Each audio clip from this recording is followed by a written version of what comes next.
السلام عليكم ورحمة الله وبركاته.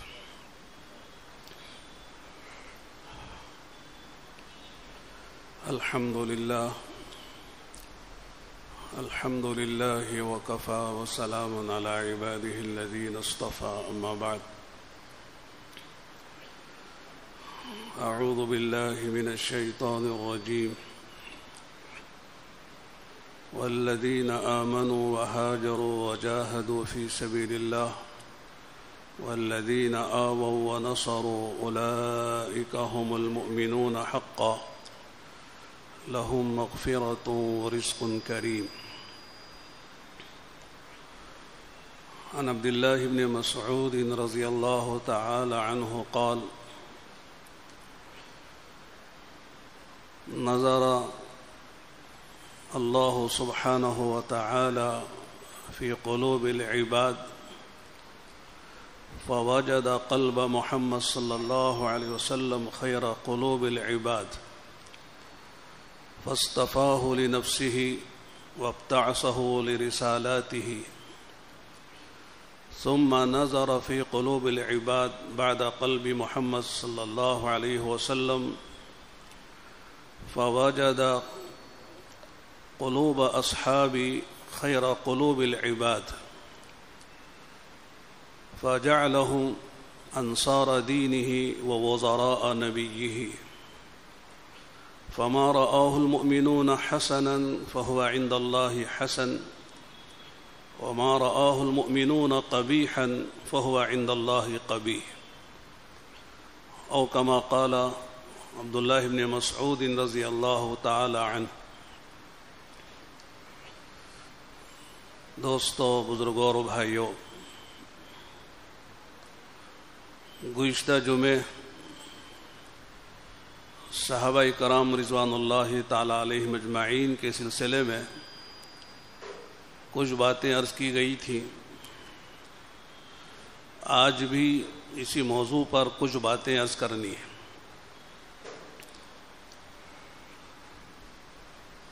صحابی کسے کہتے ہیں؟ بہت سے لوگوں کے ذہن میں یہ ہوتا ہے کہ جس نے رسول اللہ صلی اللہ علیہ وسلم کو دیکھا وہ صحابی ہے. تعریف اتنی نہیں ہے. صحابی کی جو اصطلاحی تعریف ہے، صحابی کسے کہتے ہیں، وہ علامہ حافظ ابن حجر العسقلانی صاحب فتح الباری شرح بخاری شریف کی جو شرح ہے جس کا نام فتح الباری ہے، 18 جلدوں میں، اس کے لکھنے والے ہیں علامہ حافظ ابن حجر العسقلانی، جو مصر میں آرام کر رہے ہیں. ان کی ایک اور کتاب ہے نخبۃ الفکر، اصول حدیث پر. اس کتاب میں انہوں نے صحابی کی جو تعریف کی ہے وہ یہ ہے: وَهُوَ مَنْ لَقِيَ النَّبِيَّ صلی اللہ علیہ وسلم مُؤْمِنًا بِهِ وَمَاتَ عَلَى الْإِسْلَامِ. کہ صحابی کہتے ہیں اس شخص کو جس نے رسول اللہ صلی اللہ علیہ وسلم سے ملاقات کی ہو ایمان کی حالت میں، اور ایمان ہی پر اس کی وفات ہوئی ہو. 3 باتیں ہیں: حضور صلی اللہ علیہ وسلم سے ملاقات ہونا، اور ایمان کی حالت میں ہونا، اور ایمان ہی پر اس کی موت واقع ہو، چاہے وہ اپنی فطری موت آئی ہو یا شہادت کا جام پیا ہو، میدان جنگ میں کسی بھی صورت میں موت آئی ہو، لیکن ایمان و اسلام کی حالت میں موت آئے. لقیہ کے معنی ملاقات کے ہیں. اس میں نبی کو دیکھنا بھی ضروری نہیں ہے، اس لیے کہ بعض صحابہ نابینا تھے. حضرت عبداللہ ابن ام مکتوم یہ وہ صحابی ہیں جو نابینا تھے، اور یہ مسجد نبوی میں اذان دیتے تھے حضرت بلال رضی اللہ عنہ کی طرح. حضور کے جو مؤذنین ہیں ان میں حضرت عبداللہ ابن ام مکتوم بھی ایک مؤذن ہے. عجیب مقام ہے ان کا. جب اللہ کے نبی علیہ السلام کسی غزوے میں، کسی معرکے میں صحابہ کے ساتھ تشریف لے جاتے تھے تو مدینہ منورہ میں ان کو امیر بنا کے جاتے تھے، ذمہ دار بنا کے جاتے تھے. اس لیے یہ تو میدان میں جنگ میں جا نہیں سکتے، جہاد کے لیے نابینا ہیں. تو دیگر صحابہ کے ساتھ جب اللہ کے نبی علیہ السلام جہاد میں تشریف لے جاتے تھے تو حضرت عبداللہ ابن ام مکتوم کو وہاں کا مدینہ منورہ کا امیر بنا کے تشریف لے جاتے تھے. یہ صحابی ہیں، اگرچہ کہ انہوں نے اللہ کے نبی کو اپنی آنکھوں سے دیکھا نہیں ہے، تو دیکھنا شرط نہیں ہے. اس لیے یہاں لقیہ کا لفظ ہے ملاقات، حاضری. بصارہ یا نظرہ کا لفظ نہیں ہے. بصارہ کے معنی دیکھنا، نظرہ کے معنی دیکھنا. تو صحابی کی تعریف میں دیکھنا نہیں ہے بلکہ ملاقات ہے. اسی طرح صحابی کے ہونے کے لیے اللہ کے نبی علیہ السلام سے گفتگو کرنا بھی نہیں ہے کہ جس نے حضور سے گفتگو کی ہے، حضور سے بات چیت کی ہے، وہ صحابی ہے. بلکہ انہوں نے زندگی میں کبھی اللہ کے نبی سے بات بھی نہیں کی، لیکن حضور کے مجلس میں گئے تو وہ بھی صحابی ہیں. اسی طرح اگر کسی نے حضور صلی اللہ علیہ وسلم کی بات سنی بھی نہیں، آپ کچھ فرما رہے ہوں، انہوں نے کانوں سے سنا ہو براہ راست، ایسا بھی نہیں ہے، تو وہ بھی صحابی ہیں. تو دیکھنا، بات کرنا اور سننا ضروری نہیں ہے. صرف حضور اکرم صلی اللہ علیہ وسلم کی مجلس میں حاضری اگر کسی نے دی ہے 2 شرطوں کے ساتھ، ایمان کی حالت میں. اس لیے کہ ابو جہل بھی، ابو لہب بھی، عتبہ، شیبہ، رئیس المنافقین عبداللہ ابن ابی ابن سلول، یہ سب حضور کی مجلس میں ہوتے تھے. حضور کی باتوں کو سنا ہے، حضور سے بات کی ہے اور اپنے سر کے آنکھوں سے اللہ کے نبی کو دیکھا ہے، لیکن یہ صحابی نہیں ہے. ابو جہل کافر ہے، ابو لہب کافر ہے، عتبہ شیبہ کافر ہیں، اور عبداللہ ابن ابی ابن سلول رئیس المنافقین ہے. اس لیے یہ سب صحابیت کی فضیلت سے خارج ہیں، بلکہ مسلمان ہی نہیں ہیں. تو مسلمان ہونا شرط ہے، مومن ہونا شرط ہے. تو ایمان کی حالت میں اللہ کے نبی علیہ السلام کی مجلس میں آئے ہوں. دوسری شرط کیا ہے؟ ان کی وفات ایمان پر ہوئی ہو. اگر کسی نے حضور اکرم صلی اللہ علیہ وسلم سے ملاقات تو کی ایمان کی حالت میں، لیکن وفات سے پہلے وہ اسلام سے پھر گئے، مرتد ہو گئے، اسلام سے، ایمان سے نکل گئے، تو وہ بھی صحابی نہیں ہے. جیسے ایمان ختم ہو گیا، صحابیت کا شرف بھی ختم ہو جاتا ہے. اس لیے یہ ذہن میں بٹھانا چاہیے، ذہن میں رہنا چاہیے. اگر کوئی پوچھے ہم سے کہ صحابی کسے کہتے ہیں تو ہم آسانی سے جواب دے سکیں کہ من لقی النبی صلی اللہ علیہ وسلم مؤمنا بہ ومات علی الاسلام. یہ عربی میں تعریف ہے کہ جس نے اللہ کے نبی علیہ الصلوۃ والسلام کو حالت ایمان میں دیکھا اور اسلام اور ایمان ہی کی حالت میں اس کی وفات ہوئی، اس کی موت آئی، تو وہ صحابی کہلائے گا. اب صحابہ کے بارے میں اہل سنت والجماعت کے چند عقائد ہیں. اہل سنت والجماعت، اہل سنت والجماعت کسے کہتے ہیں؟ مختصر عرض کر دیتا ہوں. بہت سے لوگوں کو معلوم بھی ہوتا ہے، بہت سے لوگوں کو معلوم نہیں ہوگا، یا اس میں کچھ خلط ملط ہوگا، واضح بات نہیں ہوگی. آپ علیہ الصلاۃ والسلام نے فرمایا کہ بنی اسرائیل کے 72 فرقے ہوئے اور میری امت کے 73 فرقے ہوں گے، اور ان 73 فرقوں میں صرف ایک فرقہ وہ جنت میں جائے گا جو ناجی ہے. ناجی کے معنی جہنم سے نجات پانے والا اور جنت میں جانے والا. آپ نے ایک بات فرمائی تو صحابہ نے پوچھا من ہم یا رسول اللہ؟ اللہ کے نبی علیہ السلام آپ فرما رہے کہ بنی اسرائیل کے 72 فرقے ہوئے اور ہماری آپ کی امت کے 73 فرقے ہوں گے، ان میں ایک ہی فرقہ، ایک ہی جماعت وہ جہنم سے بچنے والی اور جنت میں جانے والی، نجات پانے والی ہے، تو وہ کون سی خوش نصیب جماعت ہے؟ آپ نے مختصر جواب دیا، فرمایا ما انا علیہ و اصحابی، ما انا علیہ و اصحابی، فرمایا کہ جس طریقے پر میں ہوں اور میرے صحابہ ہیں، اس طریقے پر جو جماعت ہوگی وہ سب نجات پانے والے.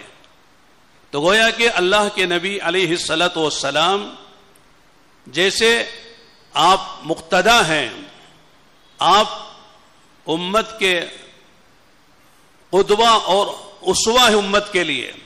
اللہ نے فرمایا لقد کان لکم فی رسول اللہ اسوۃ حسنہ لمن کان یرجو اللہ والیوم الآخر وذکر اللہ کثیرا، کہ اللہ کے نبی علیہ السلام کی زندگی عملی نمونہ ہے ان لوگوں کے لیے جو اللہ پر اور آخرت پر ایمان رکھتے ہیں. تو آپ کی زندگی نمونہ ہے. تو فرمایا اسی طرح صحابہ کی زندگی بھی نمونہ ہے. آپ نے فرمایا اصحابی کالنجوم بأیہم اقتدیتم اہتدیتم، میرے صحابہ کی مثال ستاروں کی ہے، جس کی اقتدا کرو گے اور جس کی پیروی کرو گے، جس کے پیچھے چلو گے، جس کو آئیڈیل نمونہ بناؤ گے، فرماتے ہدایت پر آ جاؤ گے، ہدایت یافتہ ہو جاؤ گے.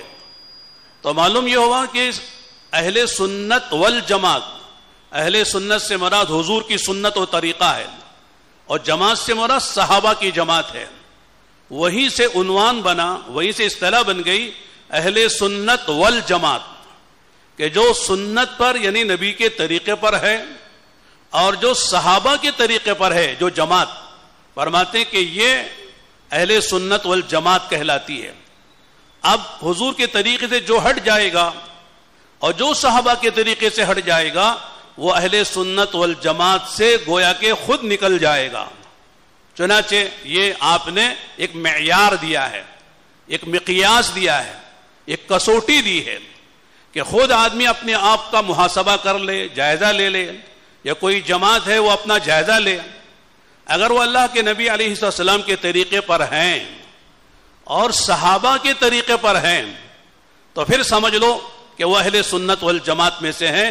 اگر وہ نہیں ہیں، سنت پر ہیں لیکن صحابہ کا انکار ہے، یا صحابہ کے طریقے پر ہے سنت کا انکار ہے، دو میں سے کسی ایک کے طریقے سے ہٹ گئے یا انکار کر لیا تو ان کا تعلق اہل سنت والجماعت سے نہیں ہے. اب میں یہاں یہ نہیں بتانا چاہوں گا کہ صاحب جو ہے کون اہل سنت والجماعت میں سے ہے کون نہیں ہے. یہ تو حضور نے خود ایک معیار دے دیا ہے، کسوٹی دے دی ہے، اور ایک جو ہے پرکھنے کا آلہ دے دیا ہے کہ آدمی خود سمجھے کہ صاحب ہم جو ہے اہل سنت والجماعت میں سے ہیں یا نہیں ہیں. یہ جو لوگ کہتے ہیں کہ صاحب یہ حنفی، شافعی، مالکی، حنبلی، فرماتے ہیں یہ الگ الگ فرقے ہیں، یہ ایسا نہیں ہے، بلکہ یہ سب اہل حق میں سے ہیں، یہ سب اہل سنت والجماعت میں سے ہیں. چنانچہ اہل سنت والجماعت کے عقائد میں سے صحابہ کے بارے میں یہ ہے کہ تمام صحابہ پکے سچے مومن ہیں، تمام صحابہ پکے سچے مومن ہیں. کسی صحابی کے بارے میں یہ نہیں کہہ سکتے کہ فلاں صحابی پکا مومن نہیں تھا، اس لیے کہ اس کا اعلان اللہ نے خود فرمایا ہے. جو آیت میں نے آپ کے سامنے پڑھی ہے سورہ انفال 74 نمبر کی آیت ہے، 70 پر 4 نمبر کی آیت ہے. اللہ نے فرمایا والذین آمنوا وہاجروا وجاہدوا فی سبیل اللہ والذین آووا ونصروا اولئک هم المؤمنون حقا لہم مغفرۃ ورزق کریم. فرمایا کہ وہ لوگ جو ایمان لائے اور ہجرت کی اور اللہ کے راستے میں جان مال کی قربانیاں دی، وجاہدوا فی سبیل اللہ ببذل اموالہم وانفسہم، اپنی جان و مال کو خرچ کر کے اللہ کے راستے میں قربانیاں دی، یہ مہاجرین کی جماعت ہے. والذین آووا ونصروا، اور وہ لوگ جو ان مہاجرین کو انہوں نے ٹھکانہ دیا، اپنے ہاں ان کا قیام کروایا، اپنے گھروں میں اور اپنے محلوں میں، اپنے خاندانوں میں ان کو ٹھہرایا، قیام کرنے کی سہولت دی، وہ نصروا اور ان کی مدد کی، کھانے میں، پینے میں، پہننے میں، کاروبار میں، دین میں، ہر اعتبار سے مدد کی، یہ انصار ہیں۔ فرمایا اولئک ھم المؤمنون حقا، اللہ فرماتے حقیقت میں سچے پکے یہی مسلمان ہیں۔ تو گویا کہ اللہ نے گواہی دی ہے کہ انصار و مہاجرین جو صحابہ ہیں یہ سب اولئک ھم المؤمنون حقا، صرف اتنا کہہ دے کہ اولئک ھم المؤمنون کہہ دیتے کافی تھا، لیکن حقاً کہہ کر اللہ نے مہر لگا دی ہے کہ تمام انصار و مہاجرین جو صحابہ ہیں وہ پکے سچے مسلمان ہیں۔ لہذا ان کے ایمان کے بارے میں کوئی آدمی اگر کہتا ہے کہ صاحب فلاں صحابی کا ایمان ناقص تھا، نامکمل تھا، تو گویا کہ وہ قرآن کی اس آیت کے خلاف بات کرنے والا ہے۔ پھر اللہ نے آگے فرمایا لہم مغفرہ، کیا فرمایا؟ ان سب کی مغفرت ہو گئی۔ مغفرتن میں جو تنوین ہے، دو پیج جو ہیں یہ برائے تعظیم، برائے عموم ہیں، یعنی ان کے مغفرت تامہ ہے، مغفرت کاملہ ہے، مغفرت ساترہ ہے۔ تامتن کاملتن ساترتن لجمیع الذنوب، ان کے تمام گناہ اگر کچھ غلطیاں ہو بھی گئی ہیں اللہ نے ان سب کے لیے مغفرت کا وعدہ کر دیا ہے۔ لہم مغفرت و رزق کریم، اور ان کے لیے عزت کی روزی، راحت کی روزی ہے جنت میں۔ گویا کہ اللہ نے تین بشارتیں دی ان کو، انصار و مہاجرین کو۔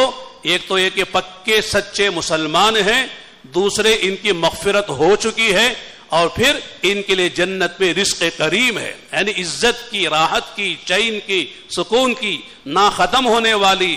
فرماتے اللہ کی طرف سے ان کے لیے روزی کا انتظام ہے۔